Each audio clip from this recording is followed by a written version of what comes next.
Movie start होती है और हम एक फैमिली को देखते हैं जिसके हेड का नाम अचीरो होता है।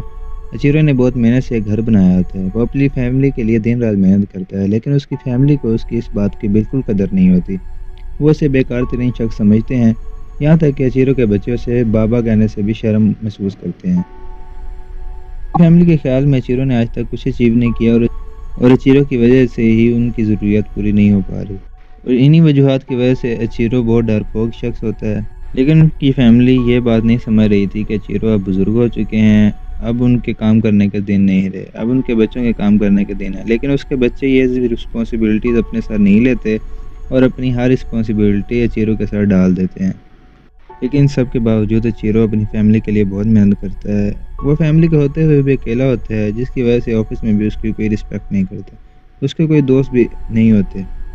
इन सब के दौरान अचीरो की तबीयत ख़राब हो जाती है। वो चेकअप कराने जब डॉक्टर के पास जाता है तो डॉक्टर उसे बताते हैं कि उसे कैंसर हो गया है और वो कुछ ही दिनों का मेहमान है।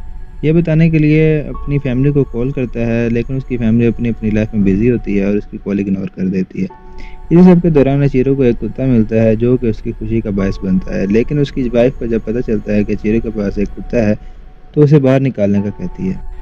लेकिन वो डॉग अचीरो का बहुत वफ़ादार होता है। अचीरो उसे दूर रखने की बहुत कोशिश करता है, लेकिन वो डॉग अचीरो का पीछा नहीं छोड़ता। उस डॉग की ये हरकत देखकर अचीरो उसे एक पार्क में ले जाते हैं। लेकिन पार्क में जाने के बाद वो अचीरो देखते हैं कि एक शिप उसकी तरफ तेज़ी से आ रही है। वो उनकी तरफ आकर क्रैश कर जाती है, जिसकी वजह से अचीरो की डेथ हो जाती है। लेकिन हम अचीरो के दिमाग में एक फ्लैशबैक चलते हुए देखते हैं। वो फ्लैशबैक चल ही रहा होता है कि अचीरो फिर से ज़िंदा हो जाता है। वो अपने डॉग के लेकर घर आ जाता है, लेकिन घर आने के बाद उसे हर चीज़ बहुत स्ट्रेंज फील हो रही होती है। पहले वो जो काम नहीं कर पाते थे, अब वो काम भी करना शुरू हो जाते हैं। उनके अपने जिस्म के अंदर एक अजीब सी पावर फील होती है। अचीरो अपने आप को ऑब्जर्व कर ही रहे होते हैं कि उनके फिंगर से एक नेल निकलता है और एक पॉट सी में नज़र आती है। तभी वो अपने नेक पे टच करते हैं तो उनका पूरा फेस ही खुल जाता है। फिर उसके बाद उनके दोनों बाजू खुल जाते हैं। फिर अचीरो को समझ आती है कि ये सब उस क्रैश लैंडिंग के बाद हुआ है, जिस जिसकी वजह से अब उनकी बॉडी एक रोबोट में तब्दील हो चुकी थी। और तभी हम हीरो को देखते हैं। ये वही लड़का होता है जो उस वक्त पार्क में अचीरो के साथ होता है। वो भी एक रोबोट में तब्दील हो चुका होता है, लेकिन उसका अपनी पावर पर कंट्रोल सीखना आ गया होता है। वो अपनी फिंगर से शूट भी कर सकता है। वो अपनी पावर्स की मदद से किसी भी इलेक्ट्रॉनिक डिवाइस को हैक करके उसे अपने लिए इस्तेमाल कर सकता था। वो अपनी इस पावर का अपने दोस्त को भी बताता है। यहाँ पर हमें पता चलता है कि हीरो अकेला रहने वाला शख्स है। हीरो की फैमिली में सिर्फ उसकी मदर होती है, जबकि उसके डैड पैसों के लिए किसी और के साथ शादी कर लेते हैं। हीरो अपनी माँ को खुश देखना चाहता था, लेकिन हीरो के माली हालात बिल्कुल ठीक नहीं होते। इसी वजह से वो जब किसी फैमिली को खुश देखता था तब उसे गुस्सा आ जाता था। इस बात से उसे बहुत जलन होती है। तभी हम अचीरो को देखते हैं जिसे अपनी पावर्स का पता चल चुका है। वो एक कबूतर को भी अपनी पावर से हील कर देता है। उसी ही प्रोसेस के दौरान उसके कान में रोने की एक आवाज़ आती है। उस आवाज़ का पीछा करते करते अचीरो एक हॉस्पिटल में पहुंच जाता है। वहाँ वो देखता है कि एक औरत का बच्चा मरने वाला है। तभी अचीरो अपनी पावर्स की मदद से उस औरत के बच्चे को बचा लेता है। फिर अचीरो सोच लेता है कि वो अपनी पावर्स की मदद से लोगों की हेल्प करेगा। तभी हम हीरो को देखते हैं जो भी यही सोच रहा होता है कि वो अपनी पावर्स की मदद से लोगों को तंग किया करेगा। वो अपनी पावर की मदद से अपने दोस्तों को तंग कर रहा होता है, जिसकी वजह से वो उसे डरने लगते हैं। फिर हीरो सोचता है कि वो किन किन से बदला लेगा, इसलिए वो सबसे पहले अपने फादर के पास जाता है। वो अपने फादर की फैमिली को मारना चाहता था, लेकिन किसी वजह से रुक जाता है। तभी वो अपने घर की तरफ जा रहा होता है तो उसके कान में एक फैमिली के हंसने की आवाज़ आती है। तो हीरो उस फैमिली को मार देता है। तभी न्यूज़ चलती है और उस मारने के तरीके की वजह से उसके दोस्त समझ जाते हैं कि हीरो ने इस फैमिली को मारा है, क्योंकि हीरो के अलावा वो काम कोई नहीं कर सकता था। तो उसका दोस्त डिसाइड करता है कि वो अपने बचपन की दोस्ती तोड़ देगा, जिसकी वजह से हीरो बिल्कुल अकेला हो जाता है। तभी हम अचीरो को देखते हैं जो कि इन पावर्स की वजह से बहुत परेशान है। वो अपना काम भी सही से नहीं कर पा रहा था। वो अपनी जॉब बचाने के लिए अपने बॉस से काफ़ी रिक्वेस्ट करता है और ये सब करने के बाद वो घर आ जाता है। घर आने के बाद उसकी वाइफ उसे बताती है कि उसका बेटा अब कॉलेज नहीं जाना चाहता और उसकी बेटी भी कॉलेज चेंज करना चाहती है। और तभी अचीरो को पता चलता है कि उसकी वाइफ का किसी दूसरे के साथ अफेयर चल रहा है। लेकिन इस बात का गुस्सा करने के बजाय अचीरो कहता है कि हर किसी को अपनी लाइफ गुजारने का हक है। वो अपने बेटे को कहता है कि तुम्हें लोगों से डरने की कोई ज़रूरत नहीं है, और अपनी बेटी को भी कहता है कि तुम अपना करियर बना सकती हो।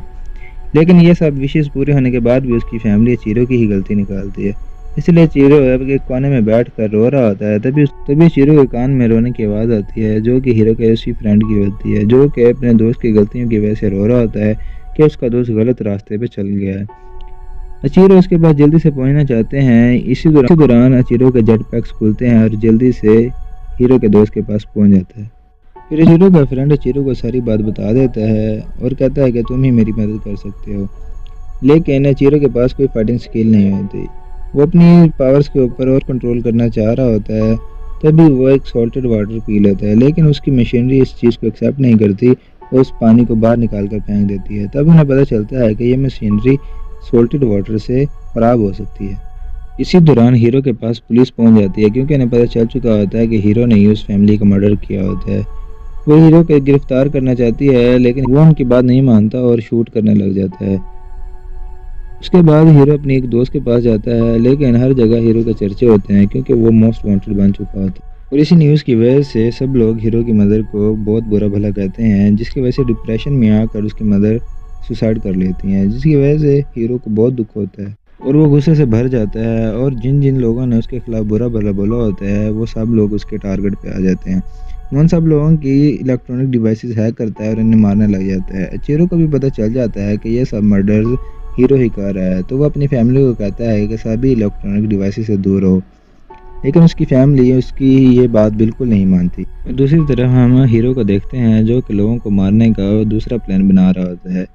तभी हम हीरो की उस फ्रेंड को देखते हैं, जिसे हीरो के इस सच्चाई के बारे में पता होता है, लेकिन फिर भी वो उसका साथ देती है, क्योंकि उसे पता होता है कि एक न एक दिन हीरो बदल जाएगा। ये बात सुनकर हीरो इमोशनल हो जाता है और आइंदा किसी को भी ना मारने की कसम खाता है। तभी वहाँ पुलिस आ जाती है, उन पर फायरिंग करने लग जाती है। हीरो को अब अपनी बिल्कुल परवाह नहीं होती। वो अपनी दोस्त को बचाने की बहुत कोशिश करता है, लेकिन फिर भी उसकी दोस्त को गोलियां लग जाती हैं।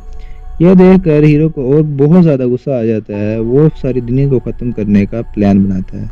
फिर हीरो हर किस्म की स्क्रीन को हैक कर लेता है और लोगों को मारने लगता है। लोग अफरा तफरी में इधर उधर भाग रहे होते हैं, लेकिन हीरो किसी को नहीं बख्शता। लेकिन दूसरी ओर जो सर्वाइवर्स बचे होते हैं, वो ये सब कुछ मजाक समझ रहे होते हैं, जिसमें चीरो की फैमिली भी होती है।